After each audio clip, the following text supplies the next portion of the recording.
বাংলাদেশ বহু বছর ধরে হালকা ধরনের যুদ্ধবিমান ব্যবহার করে এসেছে। এগুলো দিয়ে আকাশসীমা পাহারা দেওয়া যায় ঠিকই, কিন্তু বড় শক্তির দেশের মতো সুপার লেভেলের আধুনিক যুদ্ধবিমান এতদিন বাংলাদেশের ছিল না। তাই অনেক বছর ধরেই আলোচনা চলছিল বাংলাদেশ কি ইউরোপ বা আমেরিকার মতো উন্নত দেশগুলোর তৈরি আধুনিক ফাইটার জেট আনতে পারবে কিনা। অবশেষে সেই অপেক্ষা শেষ হতে চলেছে, কারণ এখন বাংলাদেশে আসছে ইউরোপের অন্যতম উন্নত যুদ্ধবিমান ইউরোফাইটার টাইফুন। বাংলাদেশ এই বিমান আনার জন্য বেশ কিছুদিন ধরে প্রস্তুতি নিচ্ছিল। সরকারের সর্বোচ্চ পর্যায়ে আলোচনা চলে এবং শেষ পর্যন্ত ইতালি বাংলাদেশকে 10টি টাইফুন যুদ্ধবিমান দিতে রাজি হয়েছে।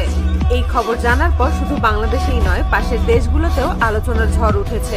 বিশেষ করে ভারত এই ঘটনার দিকে চোখ রেখেছে, কারণ ভারত যে তেজাস যুদ্ধবিমান বানিয়েছে সেটিকে তারা এই অঞ্চলের অন্যতম আধুনিক হালকা জেট হিসেবে দেখেছিল।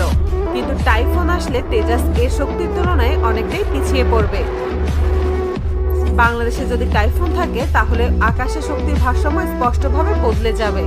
টাইফুন মূলত মাল্টি